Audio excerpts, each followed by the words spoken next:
पाठ 11 एक पत्र ऐसा भी। पाठ प्रवेश। पंडित जवाहरलाल नेहरू ने जेल में बीतने वाले अपने कठिन क्षणों में भी पुत्री इंदिरा को ज्ञान के प्रकाश से वंचित नहीं रखा। इस पत्र के माध्यम से उन्होंने अपनी पुत्री को भारत के महान ग्रंथों से अवगत कराया है। अपनी संस्कृति से प्रेम एवं लगाव, ग्रंथों का महत्व एवं अमूल्य धरोहर के प्रति सम्मान भाव तथा पठन पाठन पर विशेष बल। पंडित जवाहरलाल नेहरू ने अपनी पुत्री इंदिरा को नैनी जेल से कई पत्र लिखे। एक अन्य पत्र का अंश रामायण और महाभारत आप भी पढ़ें। प्रिय पुत्री इंदिरा, मुझे मालूम है कि मैं इन छोटे छोटे खतों में बहुत थोड़ी सी बातें ही बतला सकता हूँ, लेकिन मुझे आशा है कि इन थोड़ी सी बातों को भी तुम शौक से पढ़ोगी और समझोगी। वेदों के जमाने के बाद काव्यों का जमाना आया। इसका ये नाम इसलिए पड़ा क्योंकि इस जमाने में 2 महाकाव्य रामायण और महाभारत लिखे गए, जिनके बारे में तुमने जरूर सुना होगा। महाकाव्य पद्य की उस बड़ी पुस्तक को कहते हैं जिसमें वीरों की गाथा बयान की गई हो।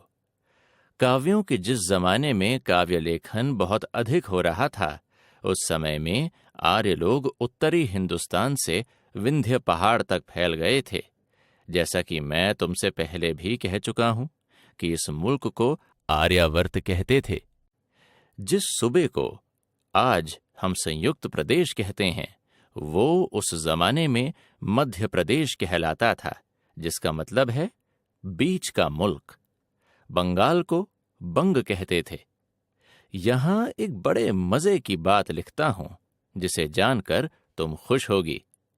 अगर तुम हिंदुस्तान के नक्शे पर नजर डालो और हिमालय तथा विंध्य पर्वत के बीच के हिस्से को देखो जहां आर्यावर्त रहा होगा, तो तुम्हें वो दूज के चांद के आकार का मालूम होगा। इसलिए आर्यावर्त को इंदु देश कहते थे। इंदु चांद को कहा जाता है। आर्यों को दूज के चांद से बहुत प्रेम था। वे इस शक्ल की सभी चीजों को पवित्र मानते थे।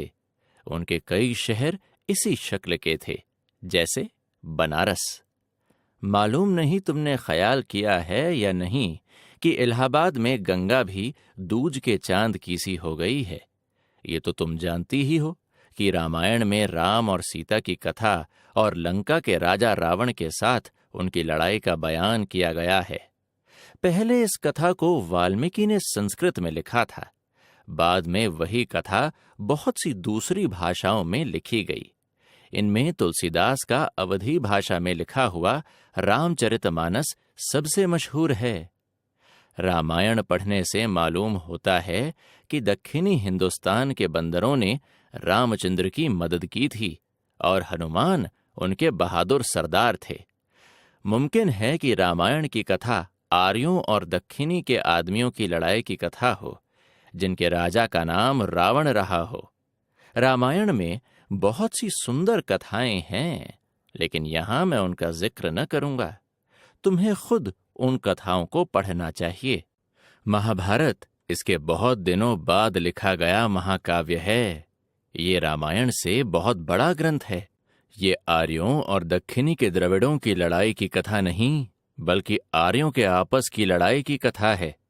लेकिन इस लड़ाई को छोड़ दो तो भी ये ऊंचे दर्जे की किताब है, जिसके गहरे विचारों और सुंदर कथाओं को पढ़कर आदमी दंग रह जाता है। सबसे बढ़कर हम सबको इससे इसलिए प्रेम है कि इसमें वो अमूल्य ग्रंथ रत्न है जिसे श्रीमद् भगवत गीता कहते हैं। ये किताबें कई हजार बरस पहले लिखी गई थीं। जिन लोगों ने ऐसी ऐसी किताबें लिखीं, वे जरूर बहुत बड़े आदमी थे। इतने दिन गुजर जाने पर भी ये पुस्तकें अब तक जिंदा हैं। तुम्हारे पिता जवाहरलाल नेहरू।